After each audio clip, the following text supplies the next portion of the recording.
mayor tonight brushed aside why he directly hadn't asked the Americans to pay for their unpaid congestion charge when he was standing next to the US Secretary of State John Kerry, who's in town. When Sadiq was asked by our political correspondent Simon Harris why he hadn't yet asked for the £11 million now due, Mr Khan said it was the responsibility of Boris Johnson, who's now our Foreign Secretary. The welcome couldn't have been warmer. Smiles and a handshake and absolutely no mention of the C word. But the congestion charge has driven a wedge between London and Washington. So when Sadiq Khan met John Kerry, here was a chance for the mayor to remind the US Secretary of State his diplomats owe millions. Did you mention the congestion charge? No, we didn't. But my team's been speaking to his team about... But you had a chance here to raise the fact he owes you £11.5 million. Well, our teams have been speaking. The US Embassy, the ambassador was here. My staff have been speaking to the US Embassy about this and other embassies as well. US diplomats have been refusing to pay the C charge for 13 years, and their stand has emboldened other countries. Almost 150 embassies, consulates and high commissions have now joined the congestion charge boycott. But it's American diplomats who top the league table of unpaid fines. The debts range in scale from the £11.5 million owed by the American embassy to an unpaid bill for just £65 levied against the Swiss embassy. The total amount owed by foreign countries is now almost £104 million. But the simple fact is, an embassy is a bit of foreign land, so you can't impose taxes on it. But once they come off that land and they're using our public services, they have to pay. And it's completely outrageous that this has gone on for so long. If the current mayor isn't prepared to bring it up in a face-to-face meeting with the senior politician who effectively heads America's diplomatic service, who does he think should?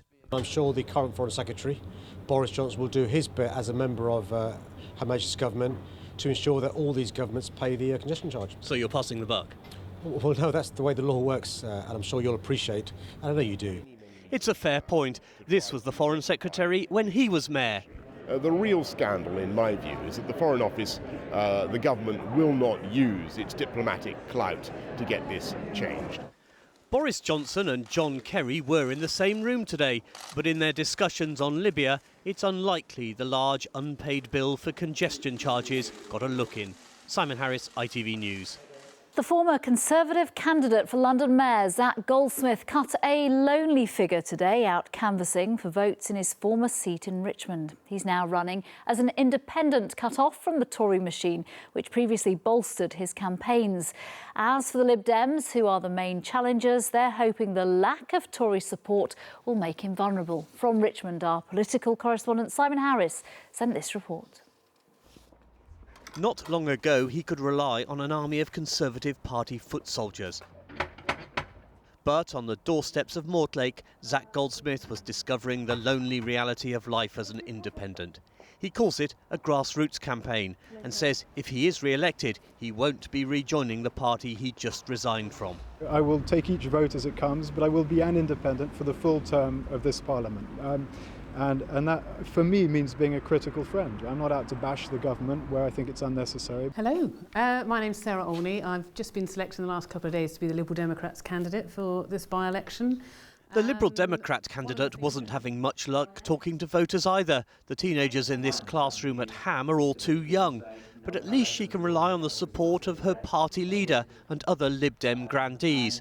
And that, she believes, gives her the edge over her rival. I think the fact that he's chosen to stand as an independent will make him very vulnerable because, he won't have, the Conservative Party machine to rely on. I think some of the local activists are supporting him, but he won't have access to data. He won't have access to, central office resources. So it remains to be seen how that will work for him.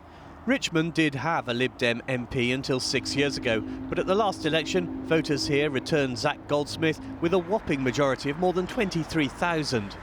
While the Lib Dems are throwing everything they've got at Richmond, it's hard to detect much enthusiasm from the other parties. Labour and the Greens still haven't chosen their candidates, let alone launch their campaigns. Both the Greens and Labour should have candidates by the end of the week.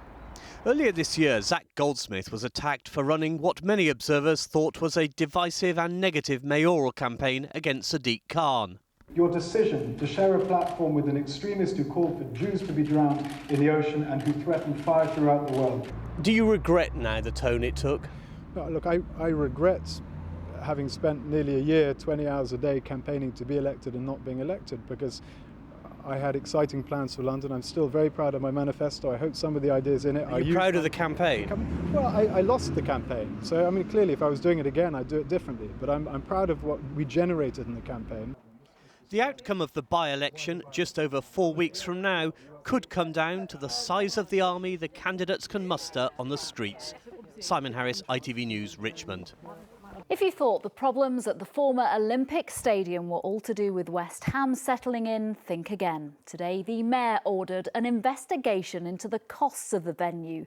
They have gone up. Perhaps that was predictable. What no one could have seen coming is this. Sadiq Khan said today the annual cost of removing the seats at the end of the football season for concerts and athletics is not the £300,000 expected, more likely to be £8 million. You heard that right. Here's our political correspondent, Simon Harris.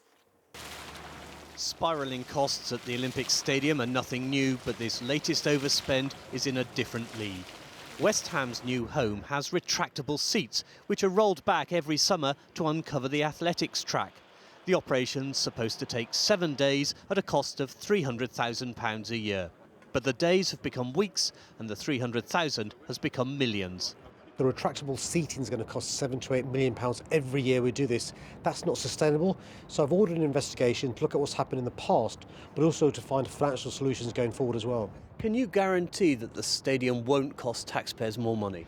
That's one of the reasons why I've ordered this investigation on it to report swiftly, because I'm concerned it's the taxpayer, hard-working Londoners who are picking up the... So you can't guarantee at the moment that it won't cost more money? No, I need that reassurance. It cost £429 million to build the stadium for the Olympics. Adapting it for West Ham was priced at £272 million, but that bill has now risen to £323 million, bringing the total cost to £752 million. The extra time it takes to move the seats in and out means there are fewer days when the stadium can be hired out. That means more lost income.